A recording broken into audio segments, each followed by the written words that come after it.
Good morning. चालू झाली ती. Good morning. तर आज आपण गोल्डचं अनालिसिस करूया.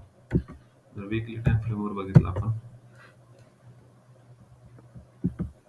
तर वीकलीवर मार्केट जिथून एक नवीन हाय क्रिएट केलेला त्याच पॉईंट पासून मार्केटनं आज रिजेक्शन घेतले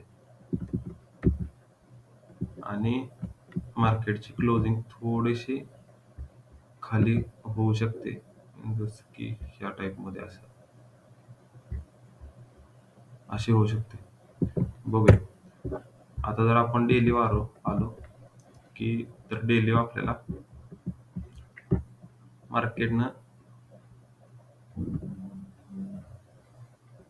रिट्रेसमेंट केल्यागत, म्हणजे 0.38 ला रिट्रेसमेंट केली आणि मार्केट एक अपसाइड मूव्ह द्यायला लागले. 4 आवर जर आपण बघितलं तर मार्केटमध्ये ज्या पॉईंट पासून प्रिव्हियसली फॉल आलेला,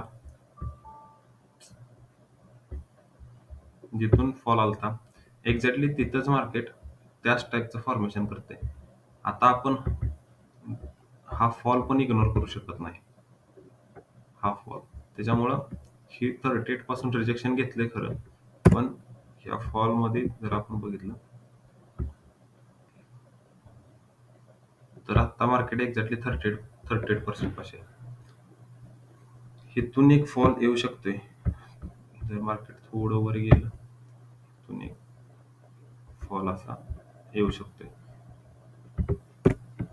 आता आपण एक 1 आवर मध्ये बघूया.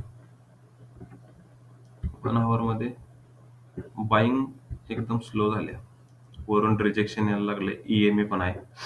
एक एंट्री इथं प्लॅन होऊ शकते, पण आता टायमिंग न वाटर झाले. या टायमिंगला आपण एंट्री येत नाही.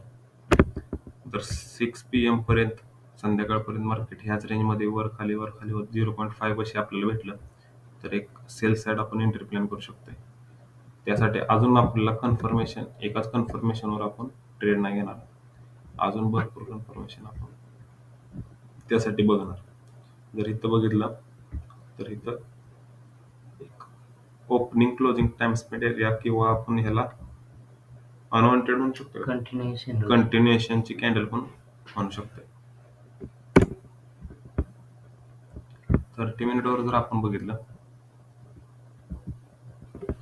तर मार्केट एक रिजेक्शनच घेत आहे 38 पासून. असा अजून तरी काही एकदम खास असा सेटअप तयार झालेला नाही की ज्याच्यामुळे आपण कन्फर्मेशन इथून सेल साईड प्लॅन करू शकतो.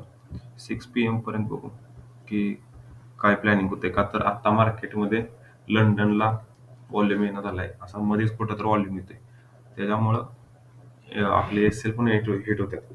त्यासाठी आपण आता 6 PM नंतरच एंट्री प्लॅन करू. 6 PM 7, 6:30, 7 या दरम्यान. आपल्या ज्या पोझिशन चालू होत्या खालून 2405 पासून, त्या काल एक्झिट केल्या.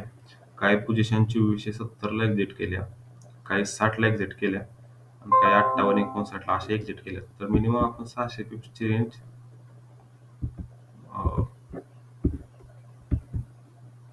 600 पिप्स तरी कॅच केल्यात.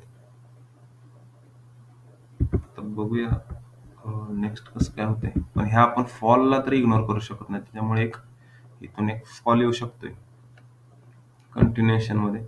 तो कुठपर्यंत येऊ शकतोय, तर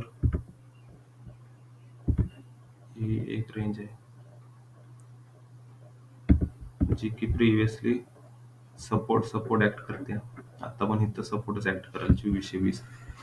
आणि जर आपण डेली मध्ये बघायला गेलो तर ह्या लेवलला ह्या लेवललाच बघा EMA पण आहे आणि थोडस 0.5 आपलं 0.6 च्या वर आहे. म्हणजे इथपर्यंत तरी मार्केट मिनिमम येऊ शकते जर रिट्रेस त्याला करायला यायचं असलं तर. नाहीतर ह्या पॉईंट पासून पण इथं जी मार्केटला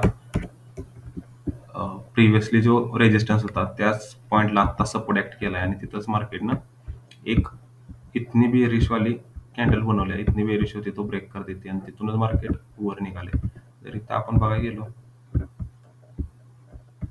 तर मार्केट स्लो अँड स्टडीवर निघालं. जर मार्केटला वरच जायचं असेल तर थोडं खाली येऊन ह्या कंपॅरिझन हा एक बनवायला लागेल आणि मग स्लो अँड स्टडी असं वर मार्केट जाऊ शकते. पण पुन्हा एकदा मी म्हणते की ह्या फॉलला आपण इग्नोर करू शकत नाही. का तर हा फॉल जेवढा बाईंग मध्ये आला नाही तेवढा किती मिनिटात आला बाबा ह्यो fall?